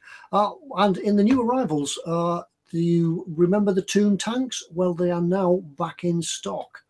It did take a while to get them back in stock because I believe at the time, eModels were the only UK supplier of these Toon tanks. So there they are back in stock. We've got the one that was quite popular at the beginning. Let's have a look at it. Oh, come on. I am returned. You returned. We're just having we look at Toon tanks. Cool. We're just looking at the Toon tanks. We got the Sherman. I need to get a Sherman. I need to get the Sherman at some point. Have they got a Sherman? I don't know, actually. I didn't have a look. Yeah, but this one was quite popular when it first came out. The Tiger one. That was a brilliant price, $8.99. I believe, looking in the box, that people have been most impressed with these. They are. I can't see a Sherman tank, unfortunately. Oh, maybe that's the kind of the fast seller. They've got the KV2. The KV2 looks sweet though. The KV2, that's that one. Is it? Yeah. Come on, let's start. My computer's slow. Yeah. The KV2, World War II. Is that? You see, I thought he was playing the bagpipes then. Yeah, I thought that. Yeah. Freedom. Freedom. The only shame with these kits is they don't do figures to go with them, and I think that would be fun to do those sort of stylized figures as well, because that would be brilliant. Because they're all really cartoony and stylized. Yeah. So yeah, that's it. Back in stock. Now you must have forgiven me, folks. While I'm showing you what's in store, I can't see the chat. So if you're asking me any questions, hopefully Foxx will pick them up. But yes, people are commenting that I had to go for a week. Yes, I did. Yes. Sorry. Have you been? I've been. I've flushed and I washed. Dave Witherum Gone Barker says the Tiger was a really nice kit to build. Yeah, yeah, they do. I've seen pictures. I haven't actually seen the box yet, but I've seen pictures that folk have put on about what's in the box, and they do look pretty good. You know, it's not just like two parts to stick together. Yeah, I mean, can you imagine if you got that, but you got the little dude as well? Because the little dude looks super chibi, super chibi. Brilliant. Great comedy Nazis. You can't go wrong with comedy Nazis. Yeah. There's a picture of the two tanks together. Yeah. They're totes adorbs, and I won't ever say that again. So yeah, no, I do know from looking at the eModels Facebook page that there was quite a big stack of boxes.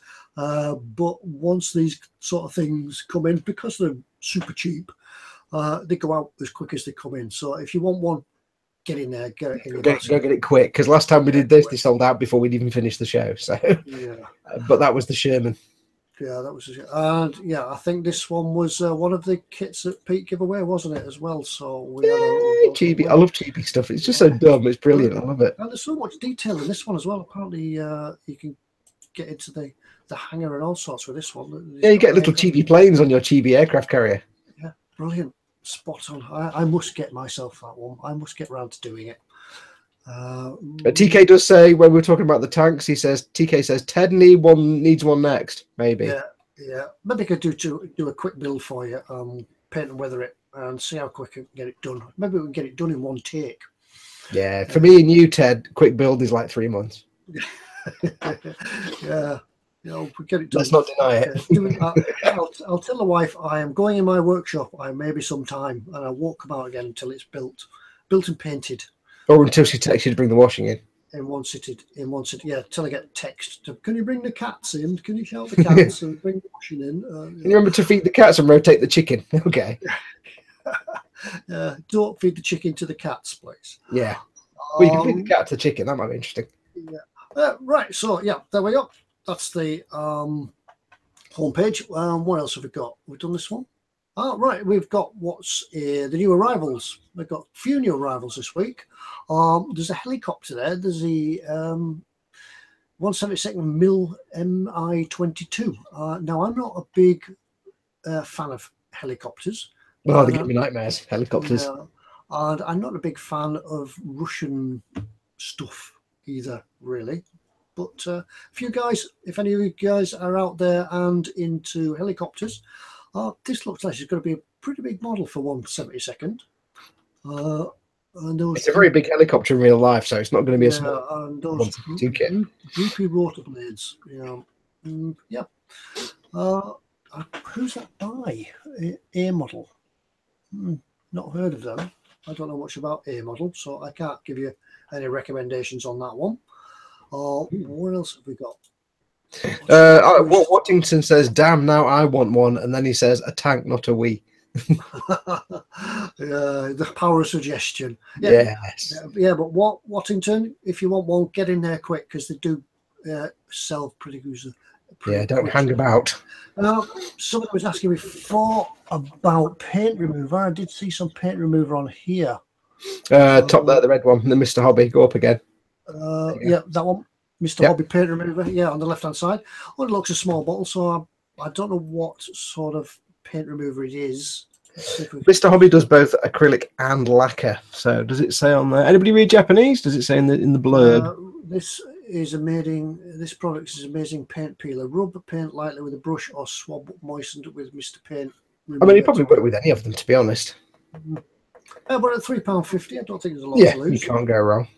I mean, I'll be honest and tell you, if I opened that and smelled it, I could probably tell you exactly what it was, because it's either going to be xylene or acetone based or something similar. So it'll be fine. It'll work fine.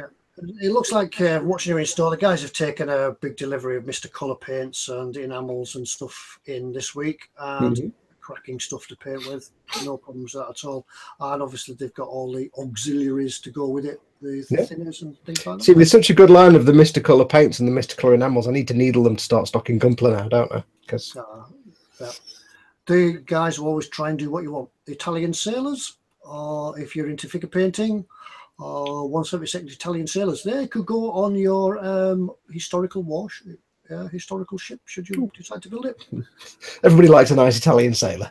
Everybody likes a sailor. I don't know what the difference is in the sets. Italian sailor. Set one, probably the poses, I would suspect. Probably all go together to make a complete set of Italian sailors. For the Italian Navy. Right, let's have a look. That says Revell. Shiny cars. The Revell Camaro. I have to be honest here and say that this whole thing the Americans have been doing for the last 10 years of redesigning their old classic muscle cars, for the most part, has been complete ass. Because most of the new versions of muscle cars look terrible, but the Camaro, I should say, it's a really nice modern version of a classic muscle car that kind of retains that classic muscle car look. Once again, as we've looked at cars in the past, this is the 1/25th scale, which seems a strange scale, but let's have a look. Is that box art or is that the real thing? Could be box art. I don't know. I think it's box art. I think. Yeah, it's box art probably. Let's have a look at a few pictures of the interior. And detail in the engine, but I think there's enough there that you could spruce it up if you wanted to, or just leave it as it is. Next one. And a few pictures of, looks like the model itself and the detail. Enough to be going on with, enough to be working with. It's a nice looking engine, even though it's a pity it's an American engine, but there you go. Everybody knows that European sports cars are much better. Yeah, did Camaro make their own engines, or did they buy them in from somewhere else? I'm sure somebody would. I don't know. Us Europeans, we do much better engineering for engines and things. I think that's accepted as fact now. On the next heading says Tamiya. So this will be, get out of the way, this would be the Porsche Carrera GT. I detailed a few of those. Yeah, if anybody out there actually ever wants to buy one of these, yeah, I mean the real car, if you ever have that kind of money, just be aware they're a real pig if you need to change the wheel, because you can't just jack them up. If you won the lottery, would you buy one? Nope. No. If I won the lottery, what would I buy? I would buy,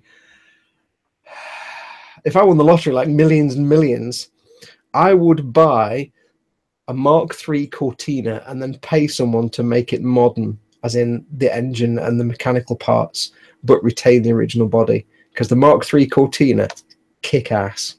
I had a Mark III Cortina. That was my first car. Not the square one, but the proper Coke bottle curve. Yeah, the Life on Mars. Yeah, mine was a Mark III Cortina.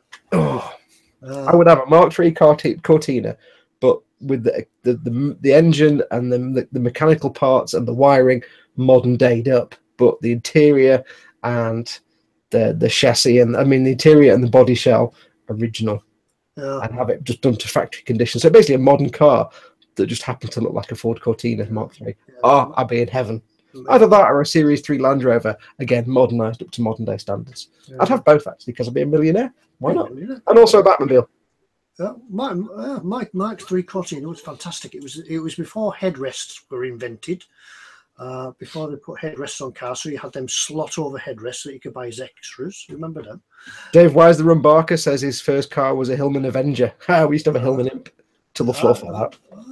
I posted some pictures for a friend of mine on Facebook the other day where he had a Singer Chamois. A who?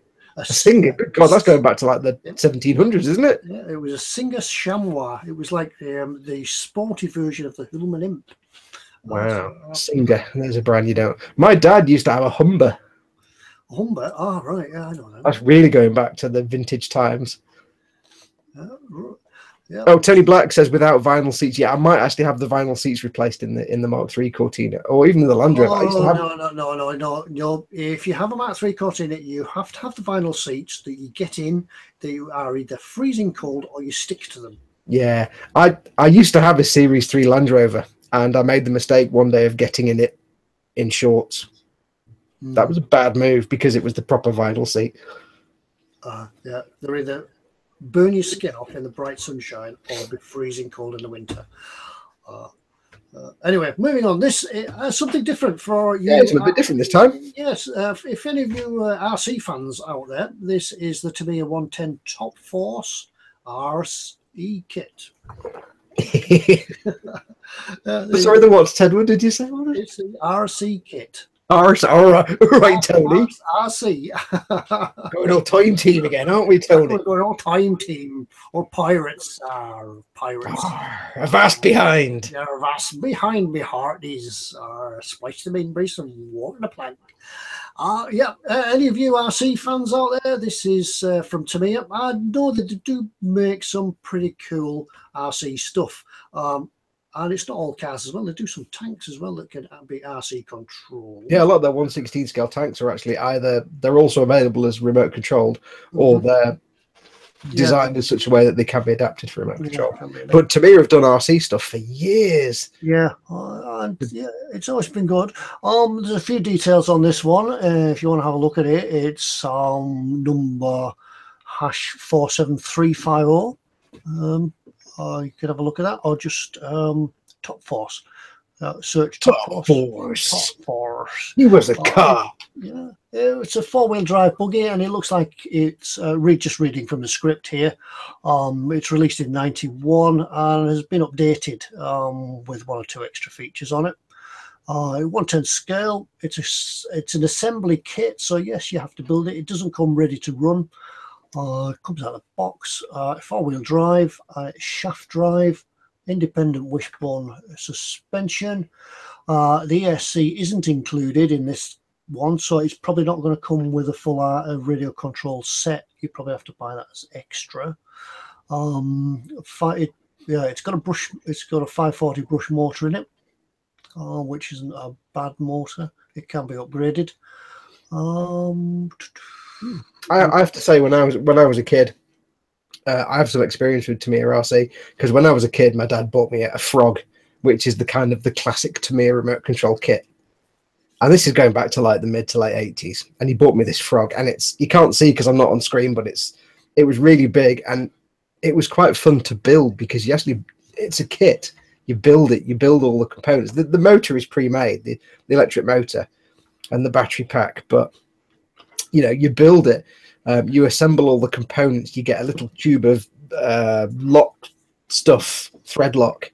You build the wheels.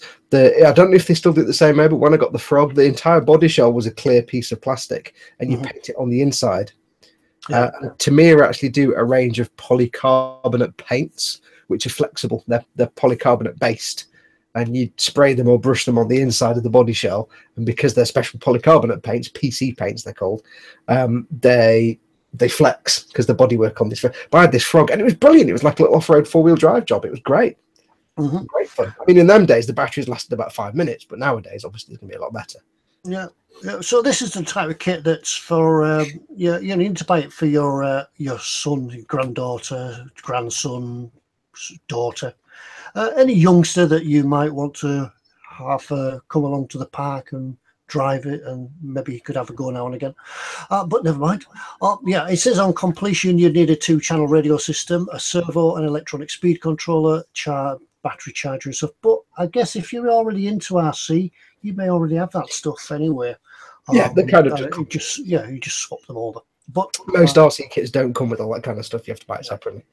But yeah, it just puts the price up. But yeah, it's a kit ready to almost ready to run. And if you want any of the RC stuff, we just picked these up. There are some ESCs in stock, but the guys at eModels are specialists in radio control. Just drop them an email, and I can't remember who the specialist is for radio control. I think it might be Gav. I'm not sure, but yeah, a lot of people don't realise that eModels are actually quite specialised in things like drones and remote control cars and stuff like that. So for anything like remote control stuff, I never know it's remote controlled or radio controlled. I never know which one it is. Let's just say RC. For all your RC stuff, eModels been doing it for years. There's about 1 billion drone videos on the website. So if you're into your drones, check them out. They do a lot of the DJI stuff and things like that. So the Phantoms and stuff. So they're the guys. They're the go-to guys for your RC stuff anyway. And that's all we've got from what's in store this week. Stop sharing. I'll come find the stream, and I'm out of focus again. So we'll get back into focus. And yep, I think we're on to you as well now, Foxx. Yes. So you're back. Is it unlocked now? Am I back in? Yes, we're all back. We're all back in full glorious Technicolor. Well, you'd be glad to know that throughout that whole showing off what's in stock after we got past the shiny sports cars, the conversation completely ignored you and just talked about what cars they had. I missed all the good stuff. You say I missed all. There was a little reference to the remote control. Calvin says he had a Wild Willie 30 years ago. Yeah, it's a family. I know what he means. It was a remote control Willie's Jeep, kind of almost cartoony style with a driver in it. Actually, when I had my Frog, I was a little bit disappointed because I really wanted the Wild Willie, but my dad got me a Frog. But it was still awesome. Let's have a look. Model said he had the Austin Allegro. Somebody had to have one. Yeah, somebody had to buy them. Newbie model had an Austin Ital with crap rear suspension. That's called default rear suspension. Yeah. Is in Austin, you don't have to use the word crap. It's kind of default. A Dolly Sprint. What's a Dolly Sprint? I don't know that one. I don't know. No. It's ringing a bell, but I don't know what it was. Dave had a Sprint. I'll tell you what I did. I'll tell you what, when I was a kid, and we used to have a Hillman Imp when I was a kid, because this is how old I am. I'm like a million years old. We had a Hillman Imp. And I was always jealous because the guy across the road had a Hillman Hunter. And a Hillman Imp was kind of like this twee. I know they're kind of popular rally cars, actually. And they did really well in rallies. But when you bought a Hillman Imp for your family in the 1970s and you went to the things that, I'd like to buy a car, please, and you bought the Hillman Imp, it was crap. It was a piece of trash. They did well in rallies, but that's because they weren't off the stock factory cars. But the guy across the road had a Hillman Hunter. Man, I was so jealous of that because I looked at it and go, oh, why can't we have that car, Dad? Because that one looks cool. Ours looks like really rubbish. A friend of mine has a Triumph GT6. Or had. I think he might still have it. He bought it like 20 years ago, and he's been very, very slowly doing it up over the years. I don't think it's ever got anywhere. But it's great because you get in it and all you can smell is petrol and leather. It's great. Yeah, old cars. Something about old cars where it's just you're not in a car, you're in a machine because you've got a solid steering wheel and you've got a seat that's. There's something about old. This is why my favorite ever car was my Land Rover Series 3 Land Rover, because it was mechanical. It was a mechanical thing, and there was no squishy steering wheel. There was no cosseting seats and nice stereo. It was like, no, it's a machine. You're in a machine. There you go. So I like old cars. Calvin reminded us what a Dolly Sprint is. The Triumph Dolomite. Oh, yeah, of course. Remember that? With a black vinyl roof. Yeah, if you had the sporty version. Yeah, I know, the Triumph Dolomite, yeah. Brilliant. Spotlights and a vinyl roof. Yeah. Scruffy Pup had a Ford Prefect. Good God. That is going back. Oh, a colleague at work had one of those. He had it in the garden with a tree growing out of the bonnet. I think that was factory standard. Yeah, he packed it. The tree grew through it. I tell you what, I always wanted though was a scimitar. Was it a Hillman? Oh, they were fiberglass anyway. Who built the scimitar? They were prone to bursting into flame. It was in a Reliant. Yeah, Reliant. That's it. Yeah, a Reliant scimitar. I always wanted one because. When I was at secondary school and we did French, we did French, and we had all the French textbooks like L'Aujourd'hui with the Bertillon family. Anybody out there from the 70s or 80s in the comments, just tell me if you remember the book Aujourd'hui with the Bertillon family. They were great books. This was my French textbook.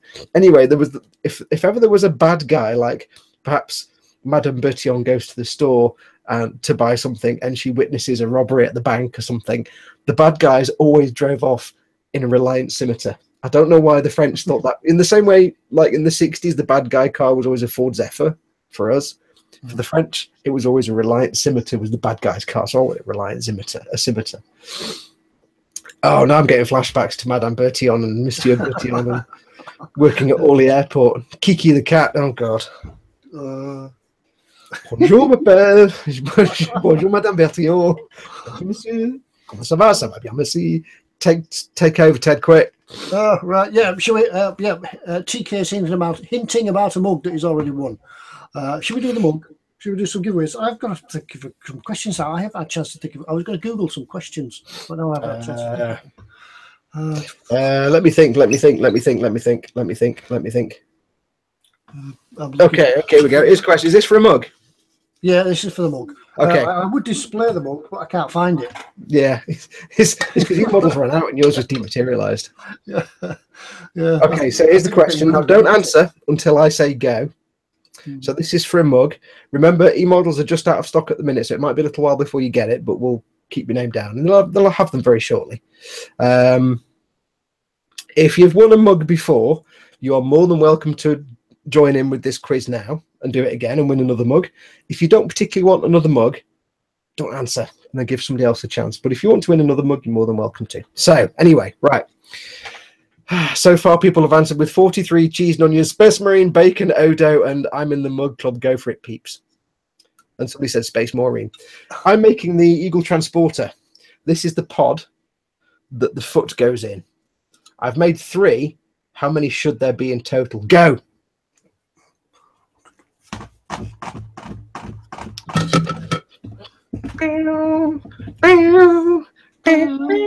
Ding, ding, ding, ding, ding, ding, ding, ding. 17. Oh, there we go, straight in. Simon D says 4. Oh, well done, Simon D. Remember, folks, we go off the one we. It won't stop moving now. we go off the first one to appear on our screens because we're hosting the chat. We see it differently to the way you do. So the first one on our screen, Paul Stewart says 17. That will be an epic eagle. And Simon D says 4. So Simon D, well done. If you would send an eModel, you would send an eModel to Ted at email. Send an eModel to Ted. I can't type and talk at the same time. If you would send an email to that address, ted@emodels.co.uk, with your name and address and where he's sending his mug to, basically. Mm-hmm. And as soon as they're back in stock, because they're getting them reprinted, we'll get one sent out to you. It might take might be a bit of a delay because I have them reprinted. Yeah, I'm just having an idea for a question. Hey, Ted's had an idea. An idea for a T-shirt. One of these. Greg Model says, "What's Ted's email number?" And I'm wishing I could slap someone into next week through the internet. I can't. Just trying to get it work. I can't get my hand further than that. Damn you, Chris. I don't know. I was falling off the water wheel when I was trying to write it down for you. Right. All right. Right. I've got an idea for any question. Ted has an idea. He was a cop. I'm just going to see if it works. Paul Stewart says it's okay, Fox. I'll clout him for you later in the week. Yeah. Paul and Chris. Oh, right. Yeah, I know where it is. Oh, gosh. You've gone a wee bit fuzzy there, Ted. Nothing works. Nothing works now. A little bit fluffy around the corners. Everything's gone. Tedward. Right. Tedward. Right. Yes. Tedward. You've gone fuzzy around the edges, my lad. Fuzzy around the edges. Right. I'm fuzzy around the edges. Hang on a minute. Nobody can see me anyway because nobody can see me because it was locked on you. Was it brilliant?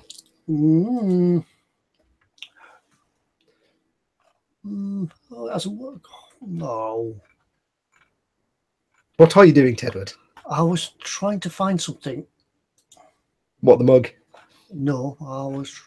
Are you asking questions where you have to try and find an answer online where it's not just something you obviously know? I'm just looking for something so I could get people to go and have a look. Right. The tomb tanks. The tomb tanks that we spoke about before. What is the price? What is our price? Our price of the KV2 Go? On the eModels website, what is the price of the KV tomb tank? I don't remember now, so you'll have to keep an eye on the chat there, Tedward. Yeah, I'll just get the chat. Alex Kutal, 899, newbie modeler. Yeah, Alex Qatar is the first one up. Is that it? Yeah.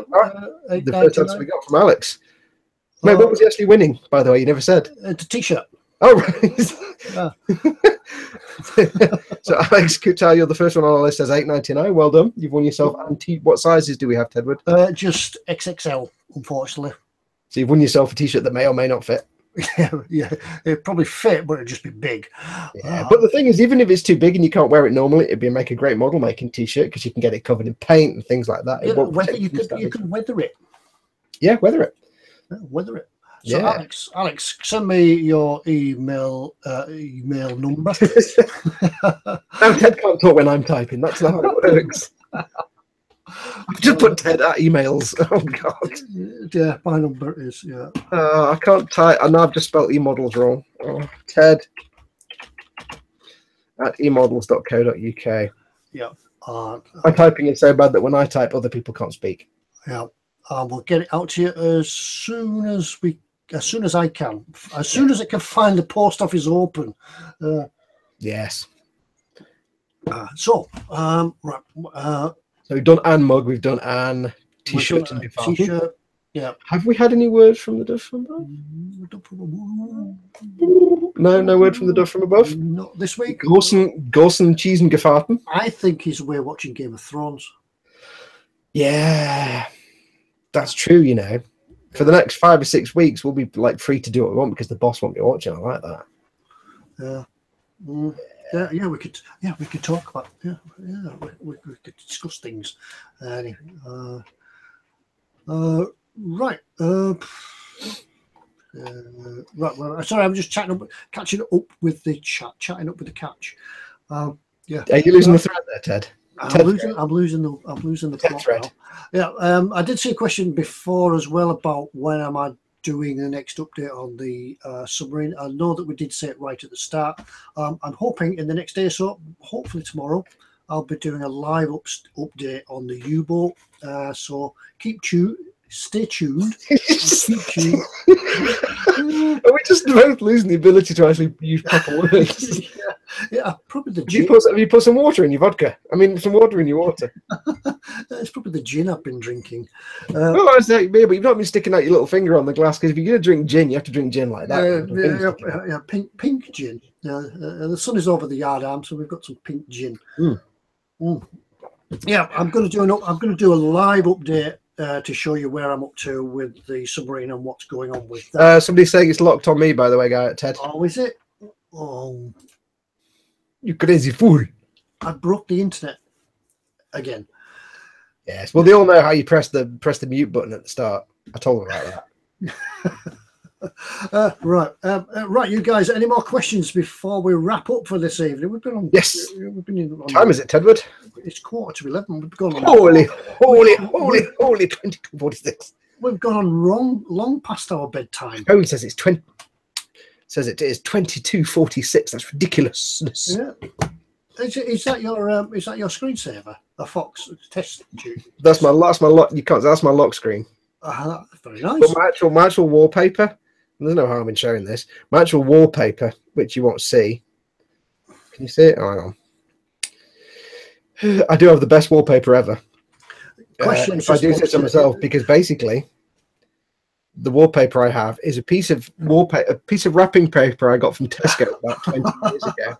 That has the best dinosaurs in the world on it. Brilliant. So I took a photograph, and that photograph of some wrapping paper has followed me over the last 6 mobile phones that I've had. Every time I get a new mobile phone, I have to use that wallpaper.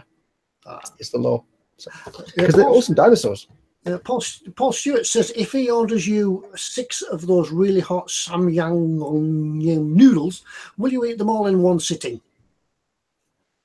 Dare you eat them all in one sitting? No, because the aftermath would be a lot of dead fish in Britain's waterways. Trust me on that. That's not something friends do for other friends. Trust me. Yeah, I'd expect you to eat at least 5 of them before you send me one. And I have to say, I know we mentioned this last week, but you know, Dave that sent me the samyang noodles. He said he got 2 for me, but he kept one for himself, and to his credit, he did eat it on camera. So it was really nice, but it was dangerous, and there was an explosive decompression about 4 hours later. Yeah, it's after eating them noodles or Chinese or Indian takeaways, anything like that. And you walk out of the room, and then you come back and you think, "Whoa, did I really do that?" Yeah. Oh, it's not nice. Yeah. We have a real question. One more question. I will just say, if you get a chance, guys, just get 5 minutes. If you want to try these noodles, the death noodles, go onto Amazon and look up Samyang, SAMYANG. Just get any of the really black and red noodles with the weird bird on the front. You kind of have to experience them. It's apparently there's a challenge in South Korea at the minute to make the hottest noodles. So we've been on for a couple of years. We do have a real question though. Oh, go on. Lord Barkley III to me. I don't want to leave this one hanging. He says, how do you make panel line paint? I went to a show yesterday and asked the sellers there. They said to make it with a wash. How might I do this, please, guys? Dead easy. To make a panel line paint, you just need a thinned paint. So I would recommend, if you're doing it like panel line washes and recesses, don't use acrylics. You want something you can clean up really easily. So use oil paint or enamel paint. And all you need to do is you can get yourself, for either oil paint or enamel paint, you can use normal artist's odorless thinner or white spirit or turpentine. They both share the same thinners. So white spirit, turpentine, oil paint thinners, which will also work for enamels, or enamel paint thinners, which will work for oils. All you do is you get a little bit of the thinner, and so you might get, let's say I use these things. This is a little thing that a little tea light comes in. I might half fill that with thinner, and I'll get a brush full of the paint, and I'll just put it in, mix it, and that's thin enough for a panel line wash. That's how you, dead simple. Basically, to make a wash, it's just thinner and a little bit of the paint. And for a panel line wash, the reason you want to use enamels or oils is because if I've got, I've got an example. Let's say, you won't see it on camera. I don't even know I'm trying. If I've got something with the panel line, I get the brush and I wash the thinned paint, the panel line wash into it. If it's an acrylic paint, once that's dried, I can't clean up the edges. I've made a mess. If you're using an oil or an enamel, then what you do is you put the paint into the panel line. So you just get your brush, and just touch it. So that's a panel line there. You just touch it to the panel line like that. You'll get some blobs around the edges. Give it 10 or 15 minutes. Get yourself a cotton bud and just wipe it off. And what you'll leave is the paint in the panel line, and that can be left to dry overnight. And all the blobs around the edge that you made, you've just rubbed them off, no problem. You can't do that with acrylics, and you do it with enamels or oil paints. So, and you don't have to be expensive, you know, get yourself some little oil paints or some enamel paints you may already have. Thin them down. It's mostly thinner with a touch of paint in there. So something that big, like I said, a tea light thing, or anything like a shot glass. I've got a load of shot glasses, little plastic shot glasses. Go to your local pound shop and get some plastic shot glasses. And just a brush full or two. And it's best to go really thin, because if you do a wash and it's not quite dark enough, just let it dry and do another coat. Let it dry, do another coat. You can build it up. Literally a brush full or two in some thinner and you're done. That's it. Yeah, and remember, it's coloured thinner you want and not thinned colour. Yeah.